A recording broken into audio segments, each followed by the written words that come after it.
Let's return to This Week in America. Here's your host, Rick Bratton.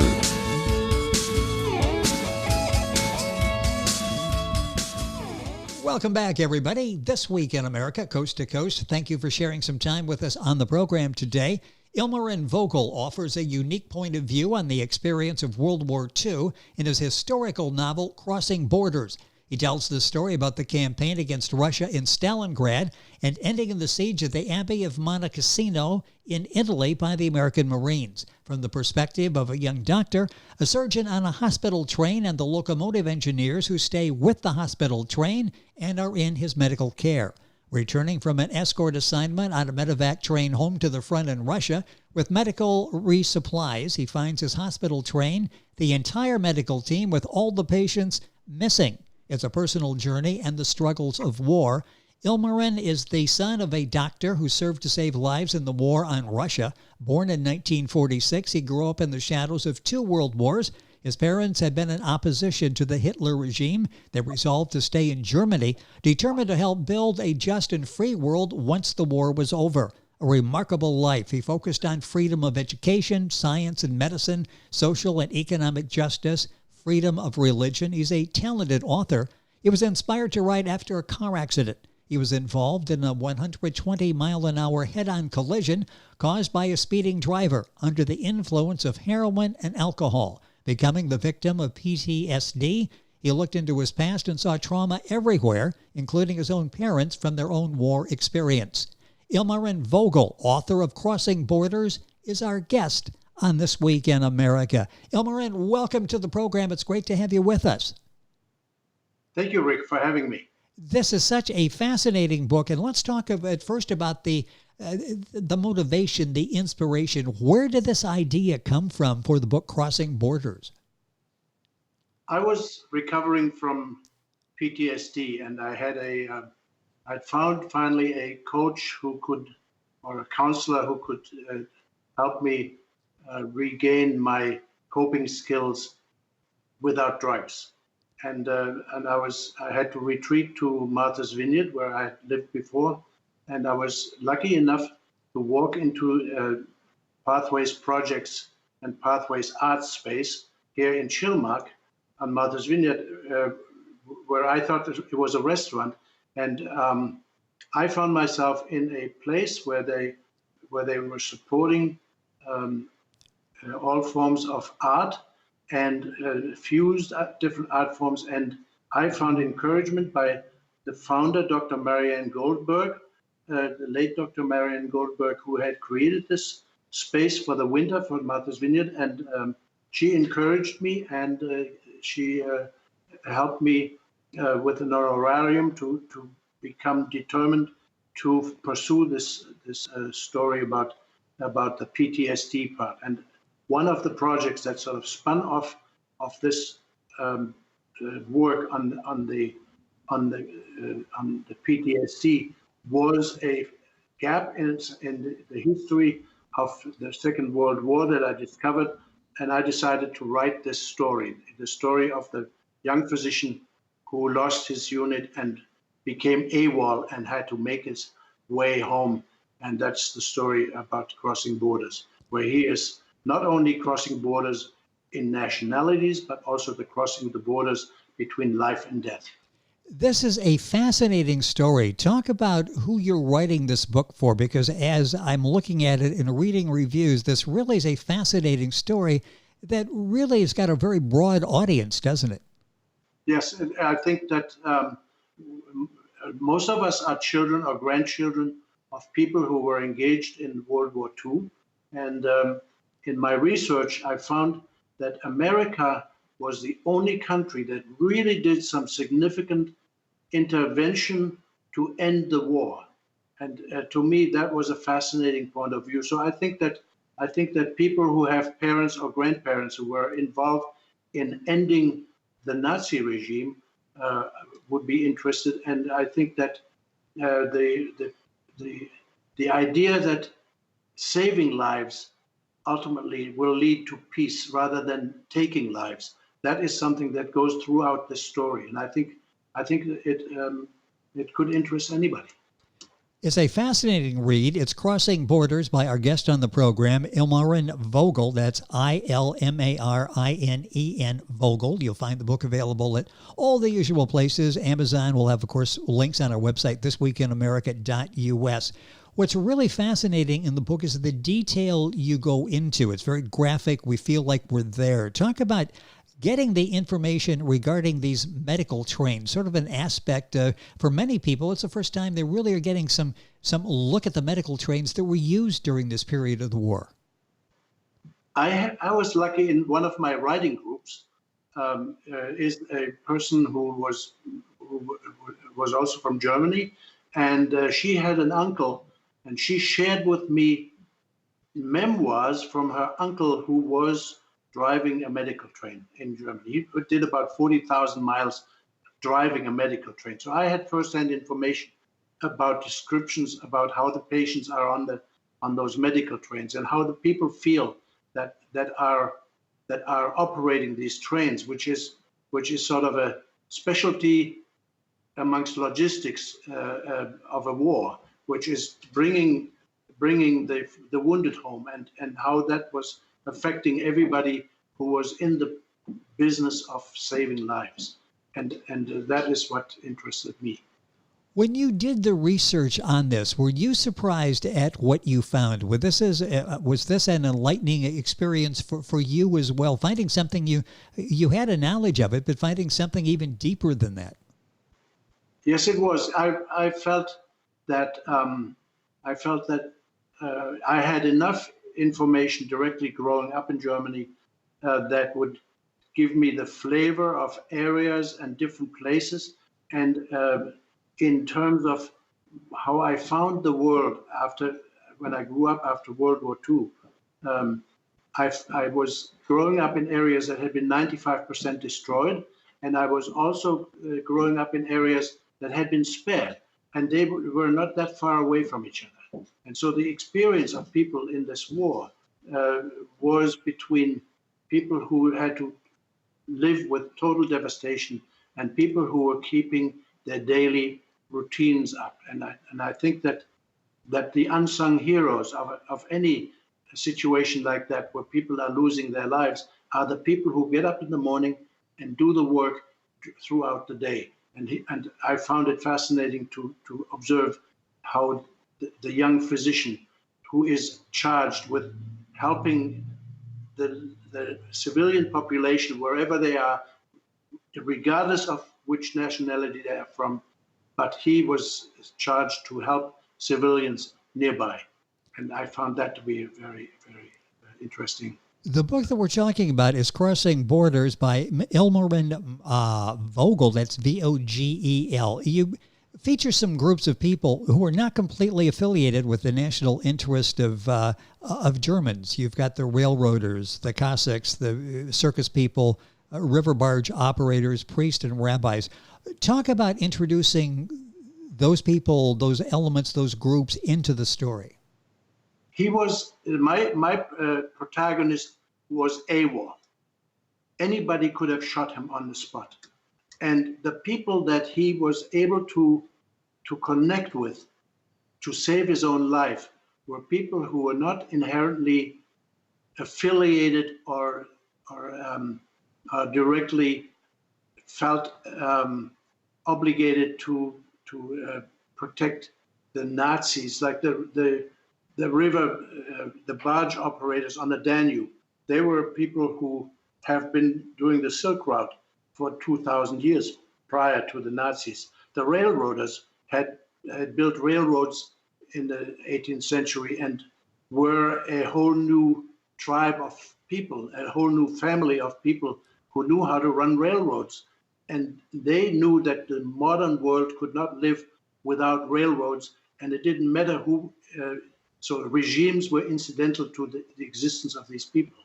And that was true to the gypsies. That was true to people who had been the Cossacks in Russia, who had been used by different Russian regimes, the Tsars and whoever came after them. They felt as Cossacks loyalty to each other and loyalty to their soil more than to any incidental regime. And that is significant because this person who I'm talking about was connecting to their culture, and it was a link where his ability as a physician, his ability as a human, his ability as a teacher and educator came into play to connect with people who were seeing themselves independent from any incidental regime. How did you study and discover, learn about the influence of the American Armed Forces on not only disrupting, but ultimately ending the war? I studied James Michener, Okay. who is to me, was the premier American war chronicler who describes these situations and has a very astute view on the events and how they unfolded. And he describes some of the scenes that I then used in the book. Scenes like the disruption of the railroad in Ulm, where they saved the cathedral by using the cathedral as flyers, as a landmark that they could surround, and then they could cut the railroad in half at the station in Ulm, and that disabled an entire side of the war. And that this type of action, and then of course we know about Normandy, we know about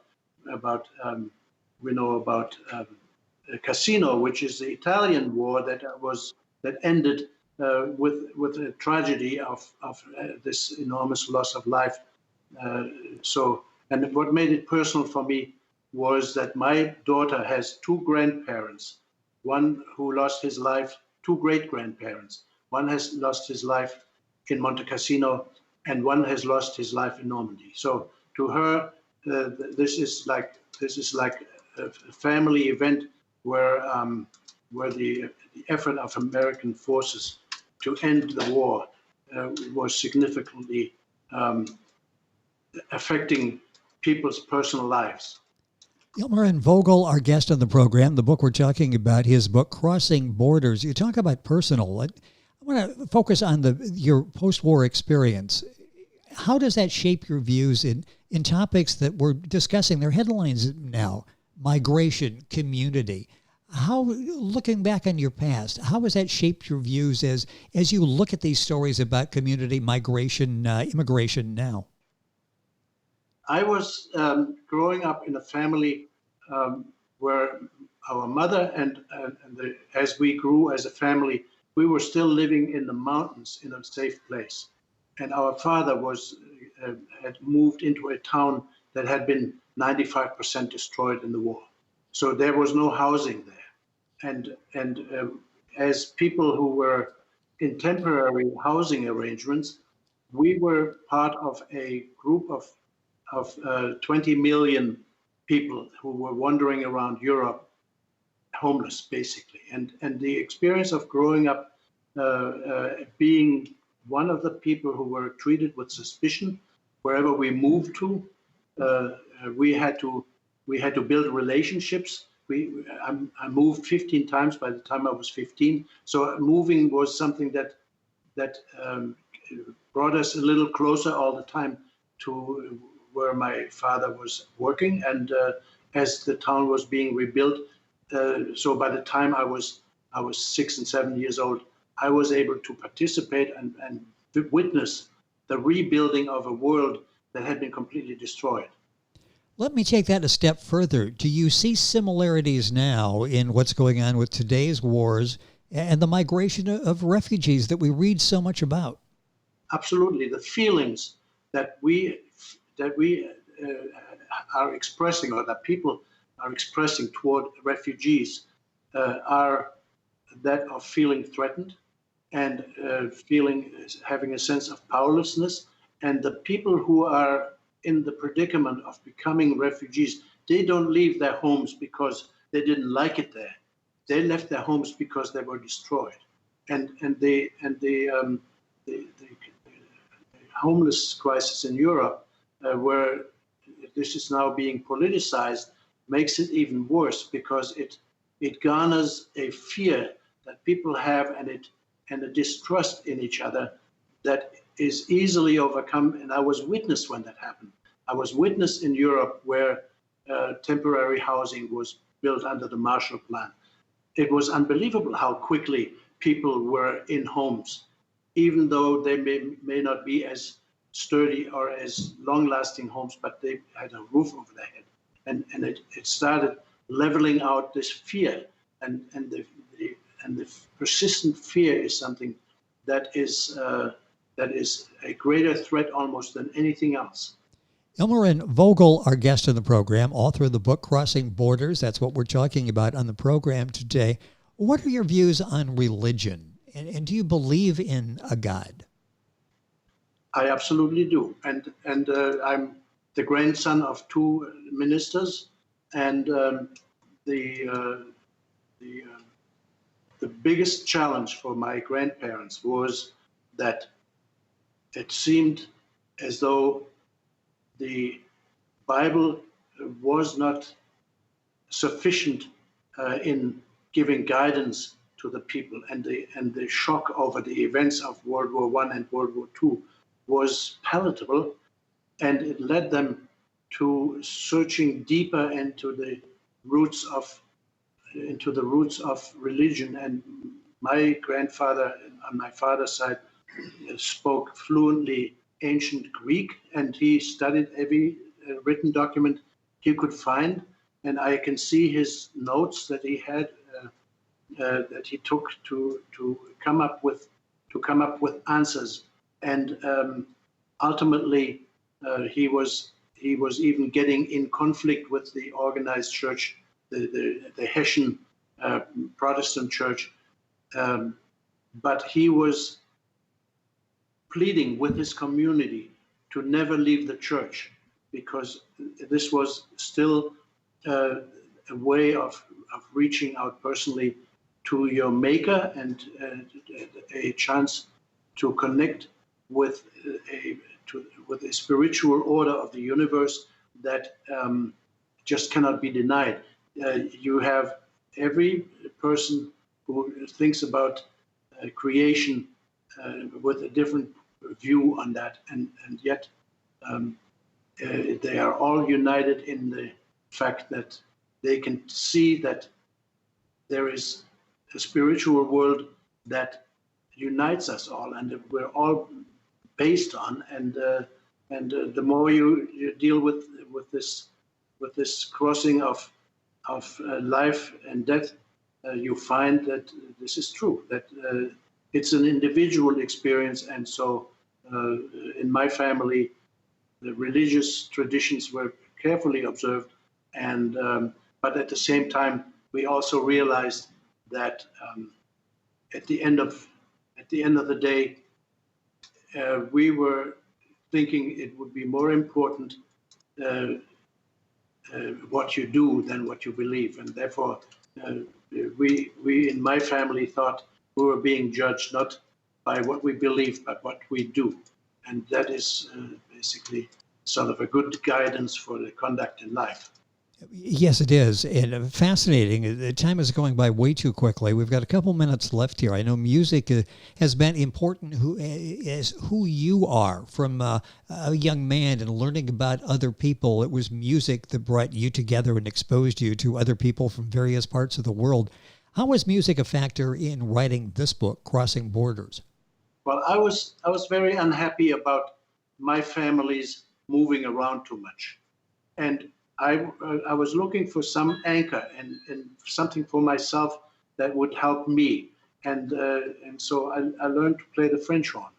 And as a French hornist, I had opportunity, as I was learning and as I was studying, I had opportunity to play in several events that would unite people from different countries that used to be at war with each other.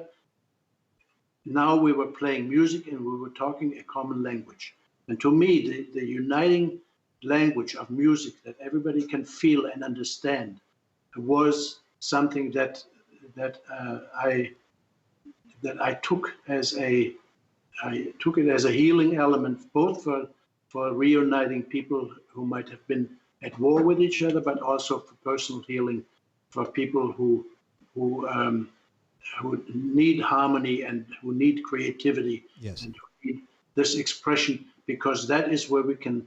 Music is the finest form. Now I'm a writer, but I still think that music is a background that can make us open up, and opening up to each other, opening up to different cultures, I think is still the key to maybe one day achieving peace. Take a minute or so here at the end of the program. I just want to sort of wrap up as we're discussing the book Crossing Borders by Ilmarinen Vogel, our guest on the program today. How did you choose the point of view in the book, and what is the message that your characters have for society today? There's so many levels to what you write about in Crossing Borders. I chose the point of view because not only am I the son of a young physician who actually did this journey and never spoke a single word about it, and I chose to tell the story that was never told. But also, I felt that I'm a mediator, and I'm in my personal life interested in helping people achieve peace. And I felt that there are plenty of stories that describe in detail how wars are fought, but very few stories that tell you what happened to the people who were there to save lives. And I think saving lives has won more hearts and minds than taking lives, obviously. And so I liked to look deep into that pursuit of life rather than the pursuit of winning a war. And I still think that consensus building would be a better weapon than the discussions at the muzzle of a gun. So to me, it was important to show that side where you're fighting for somebody's life and not against somebody's life.